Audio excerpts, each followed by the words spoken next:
Extraction and purification of metals, उन सबको collectively नाम दिया जाता है मेटलर्जी। फिर से कह रहा हूं, all the process involved in the extraction and purification of metals are called metallurgy. This is the definition of metallurgy. ठीक है, नहीं कहते हैं। और कब कहोगे? जब उस मिनरल से आप प्रॉफिटेबली यानी कि इफिशिएंटली, इफेक्टिवली एंड इकोनॉमिकली उस चीज को निकाल सको। फिर से थैंक यू, काम खराब कर दिया क्या?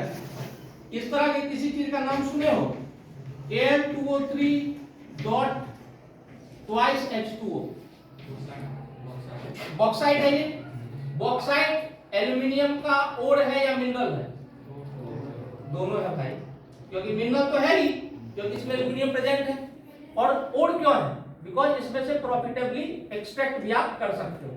चलो एक और, MgCO3 डॉट CaCO3, ये क्या है भाई? This is dolomite, this is dolomite, this is an ore of magnesium, this is an ore of magnesium. देखो हमको डायलॉग पसंद है भाई, डायलॉग में तो समझते हो, दोनों को बोल के पढ़ना नाम पढ़ाएंगे। This is an ore of magnesium but it is just a mineral of calcium. मतलब इसमें से जब आप प्रॉफिटेबली निकाले जाओगे तो आप सिर्फ किसको निकाल सकते हो? मैग्नीशियम। ये क्लैरिटी मिल गई दिमाग में। पहला, what is ore and what is mineral, दोनों अलग अलग चीजें हैं। मिनरल कोई भी हो सकता है, जैसे आपने ये सुना होगा 3Ca3PO4 whole twice dot CaF2, इसका नाम है फ्लोरोएपेटाइट। कौन सा एपेटाइट? फ्लोरोएपेटाइट। तो फ्लोरीन जनरली एपेटाइट फैमिली के ओर के रूप में पाया जाता है। किसके ओर के रूप में? एपेटाइट फैमिली के ओर के रूप में पाया जाता है। अब आप धीरे धीरे एक चीज को समझो कि सर अभी आप कह रहे थे कि ये भी एक ओर है, CuFeS2, क्या नाम है इसका? इसका नाम है मेरे बच्चों copper pyrite. This is called copper pyrite. मेरा अंगुली न घिस जाएगा, इससे बड़ा है। अच्छा, हर क्लास में ऐसा सिस्टम बना हुआ है, वेरी गुड। अब देखो वो तीनों चीज तुम्हारे सामने है, जहां से आपके सर को, मतलब सर ने क्लास में पढ़ाया हुआ, तीन चीज आपके सामने है। एक चीज हो गया आपका ऑक्साइड, दूसरा आपका हो गया सल्फाइड, तीसरा आपका हो गया कार्बोनेट। तो जनरली जो ओर्स होते हैं ना, वो सल्फाइड, कार्बोनेट या ऑक्साइड के रूप में ही क्यों एग्जिस्ट करते हैं? मेरा सवाल है, आप जवाब दे सकते हैं क्या? Why ores are existing in the form of oxide, sulfide and carbonate? नहीं, ठीक है। आज घर जाके गूगल पे आप दो टॉपिक सर्च करेंगे, HSAB principle, one is HSAB principle and another is delta HF यानी कि इंथैल्पी ऑफ फॉर्मेशन। जो लोग पढ़ने वाले हैं and those who are having the exact interest in the subject, enthalpy of formation.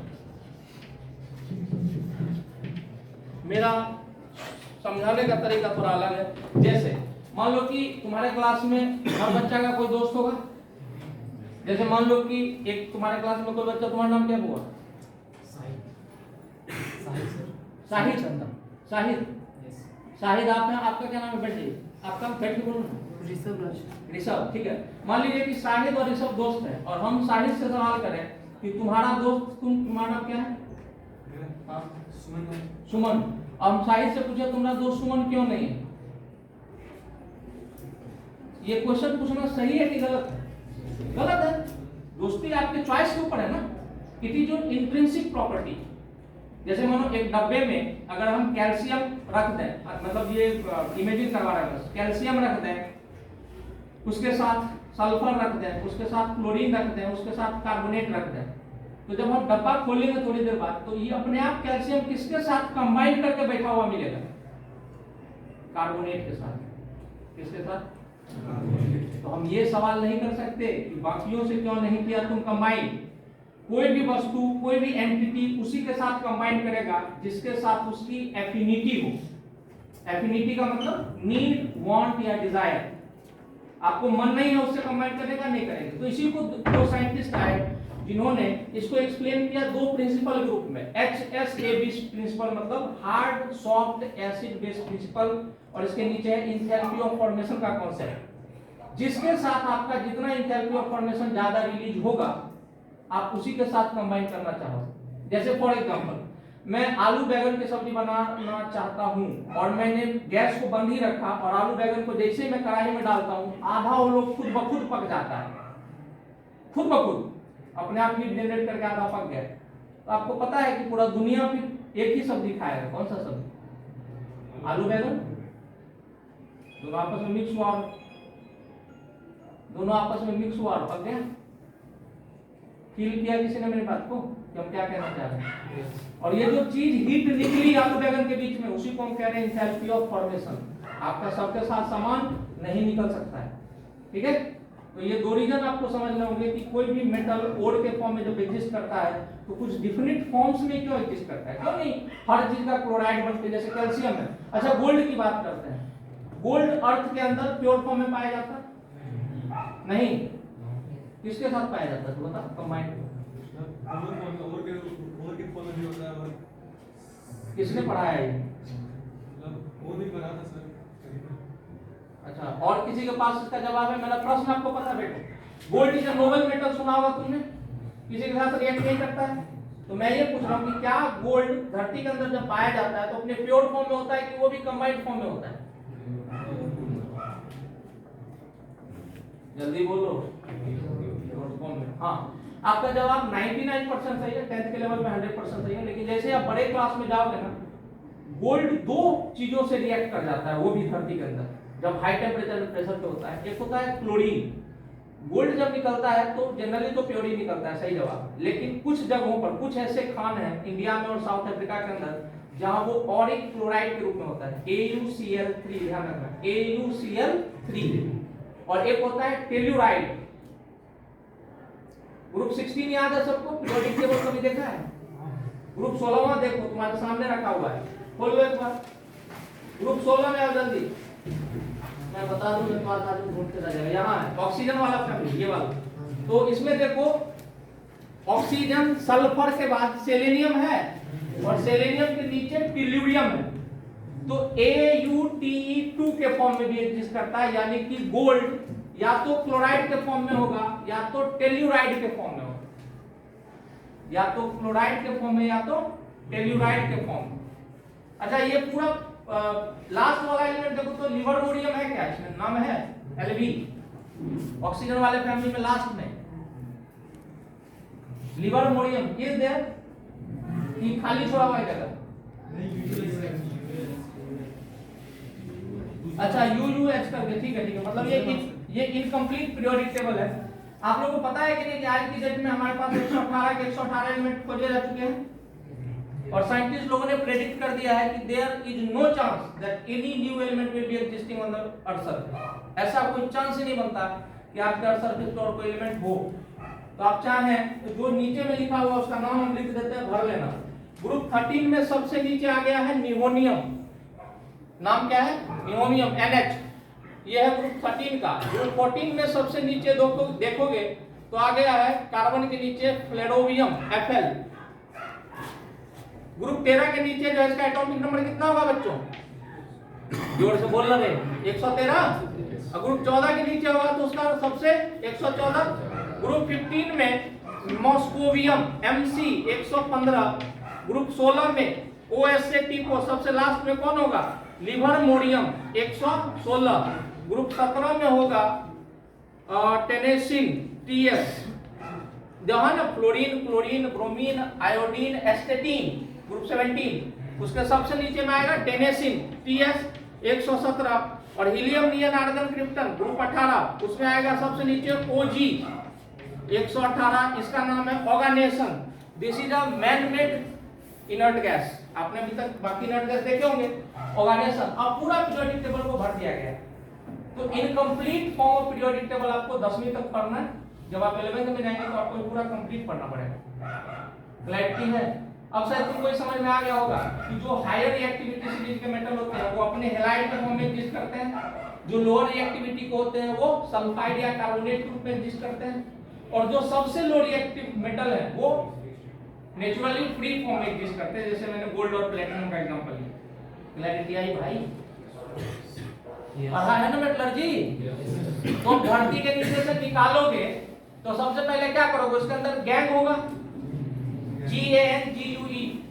Gang किसको कहते हैं? इम्प्यूरिटीज प्रेजेंट इन ओर। तो सबसे पहले आप पार्ट सेपरेशन करोगे, उसको धोया जाता है, हाइड्रोलिक वॉशिंग कराई जाती है, ग्रेविटी सेपरेशन कराया जाता है। तुम्हारा बोर्ड उतना बड़ा नहीं है कि हम उस पूरा प्रोसेस को बता सकें। जिसके पास दिमाग है सुन लो, सुन पाओगे ना भैया?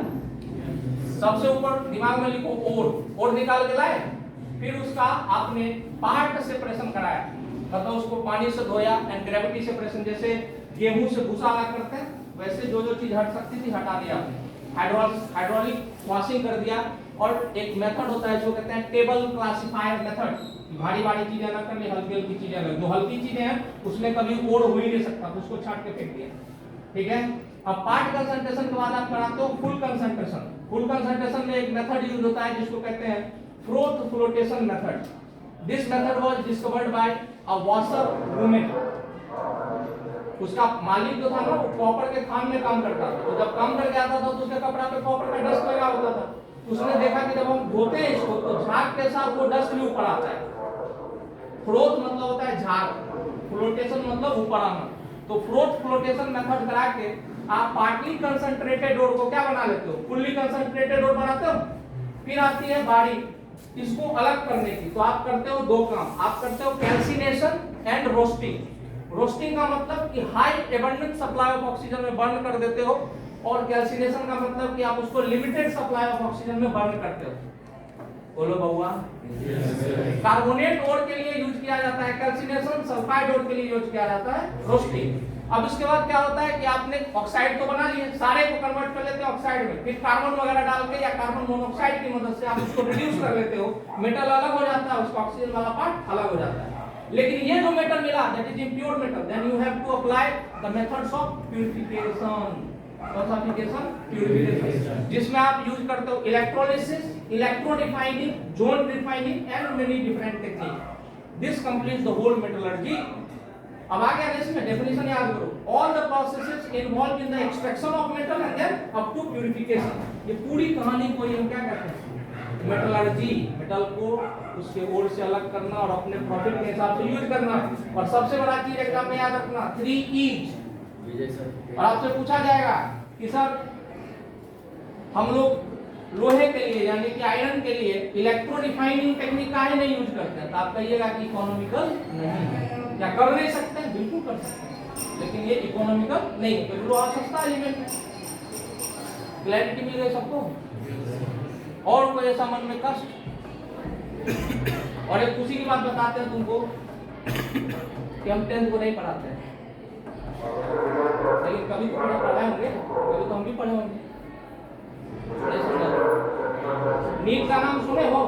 तो नीट जेईई के लिए मैं केमिस्ट्री पढ़ाता हूँ, लेकिन इससे तुमको एक बार और बोल रहा हूँ, ये मौका भी समझो जो भी समझो, ऐसा कोई भी चीज जो तुमको समझ में अभी तक नहीं आया ड्यू टू एनी रीजन कि सर हमने ध्यान नहीं दिया या हमको कारण सर इसका जानना है, अगर इंटरेस्टेड हो कोई पढ़ाई में तो आप हमसे पूछ सकते हो।